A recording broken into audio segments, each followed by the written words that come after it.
കഴിഞ്ഞൊരു വീഡിയോയിലേ നമ്മൾ റിപ്പയറിങ്ങിൻ്റെ ഒരു വീഡിയോ ചെയ്യാമെന്ന് പറഞ്ഞിരുന്നില്ല. ഞാൻ വീഡിയോ എടുത്തതിൽ ചെറിയതായിട്ട് പാളിപ്പോയി. എന്നാലും ഞാൻ ഈ ഇതിൻ്റെ സിസ്റ്റം ഞാൻ കംപ്ലീറ്റ് ഈ ഒരു വീഡിയോയിൽ പറയുന്നുണ്ട്.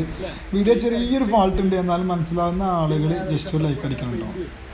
സെൻറ്ററിൽ കൂടെ അപ്പോൾ നമ്മൾ എയർ ഏരിയ വരിക, ഈ പെയിൻറ്റ് കൂടെ എയർ വരുമ്പോൾ കൂടി പരന്ന് അൽക്കുലത്താവില്ലേ.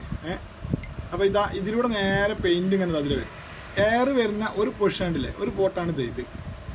ഇതിലൂടെ ഇങ്ങനെ എയർ ഇങ്ങനെ നേരെ ഇതിലേക്ക് കയറിയിട്ട് എയർ ബാൾ വണ്ടിയില്ലേ, ഇതിലൂടെ നേരെ എയർ ഇങ്ങോട്ട് കയറി ഇവിടെ പ്രസ് ചെയ്യുമ്പോൾ എയർ മുകളിൽ കയറിയിട്ട് അഡ്ജസ്റ്റ്മെൻ്റ് ആണ്. ഇതിലൂടെ അങ്ങോട്ട് കയറിയിട്ട് ഈ ഹോളിൽ കൂടെ നമ്മൾ ഈ പെയിൻറ്റിൻ്റെ ഭാഗത്തുണ്ട് ഈ സർക്കിളിലേക്ക് നേരെ ഇവിടെ ഒരു എയർ വരും. അതിന് പുറമെ ഈ ഒരു ഹോളുണ്ടാവും, ഇതിലൂടെ ഒക്കെ എയറിൻ്റെ ഉള്ളിലേക്ക് കടക്കും. എയർ കടന്നതിന് ശേഷം ഇതുണ്ടോ, ഈ ഹോള് ഈ ഉള്ളിലെ ഹോളുണ്ടല്ലോ, ഇത് നേരെ ഇങ്ങോട്ട് കടന്നു കഴിഞ്ഞാൽ ഇല്ലേ, ഇതിലൂടെയാണ് പിന്നെ എയർ പോവുക. പെയിൻറ്റ് ഇതിലൂടെ പോവും. ഈ എയർ ഈ ഹോളിൽ കൂടെ നേരെ ഇങ്ങോട്ട് കിടക്കും. ഓക്കെ, അപ്പോൾ ഇത് ഫിറ്റ് ചെയ്തിട്ടുണ്ടെങ്കിൽ കണ്ടില്ലേ, ഇതിൻ്റെ ഉള്ളിൽ കൂടെ ഒരു എയർ പോയിട്ട് നേരെ ഇതിൻ്റെ സെൻറ്ററിലേക്ക് എയർ വരും. പിന്നെ ഈ സൈഡ് ഭാഗം ഞാൻ കാണിച്ചു തരാം. ഇതിനെ നമ്മൾ സൈഡിലേക്ക് അഡ്ജസ്റ്റ് ചെയ്യുന്ന സ്ഥലമാണ്. കണ്ടോ, ഈ വലിയ രണ്ട് ഹോളുണ്ടോ, ഈ വലിയ രണ്ട് ഹോള്, ഈ വലിയ രണ്ട് ഹോള്.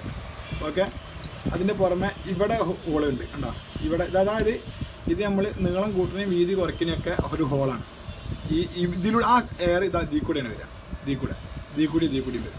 ഓക്കെ, നമ്മൾ ഈ ഹോൾ ഇതിലൂടെ വരുന്ന എയർ നമ്മൾ ഈ സെൻറ്ററത്തെ നോസിൽ കൂടിയും വരും, ഈ സെൻറ്ററത്തെ നോസിൽ കൂടിയും വരും. രണ്ട് സൈഡിൽ ഇവിടെ 10 ഹോൾസ് ഉണ്ട്. ഈ 10 ഹോൾസിലൂടെ ഈ കാറ്റും വരും. ഈ സെൻറ്ററത്തെ പോയിന്റിൽ കൂടെ എന്ത് ചെയ്യും, ഈ നിബ് ഇങ്ങനെ ഒഴിഞ്ഞു കൊടുക്കുമ്പോൾ പെയിൻറ്റും ഇറങ്ങി കൊടുക്കും. ഇതാണ് നമ്മൾ ഈ ഒരു പെയിൻറ്റിങ് കംപ്രസറിൻ്റെ ഉള്ളിലുള്ള ഒരു മെക്കാനിസം എന്ന് പറയുന്ന സിസ്റ്റം. അതിൽ നമുക്ക് പിന്നെ എയർ അഡ്ജസ്റ്റ്മെൻറ്റ്, ഇവിടെ മെയിൻ എയർ അഡ്ജസ്റ്റ്മെൻറ്റ് ഇവിടെ ഉണ്ട്.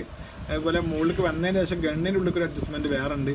ഓരോരോ അഡ്ജസ്റ്റ്മെൻറ്റുകളാണ്. അതുപോലെ തന്നെയാണ് ഈ ഹോളുകളൊക്കെ നല്ല കറക്റ്റ് ക്ലിയർ ആയിട്ടില്ലെങ്കിൽ നമ്മൾ ഗണ്ണ് പ്രോപ്പറായിട്ട് വർക്ക് ചെയ്യില്ല.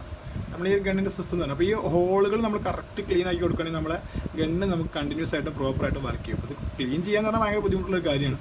അപ്പോൾ അതാണ് നമ്മൾ കാണിച്ചുകൊണ്ടിരിക്കുന്നത്. ഓക്കെ.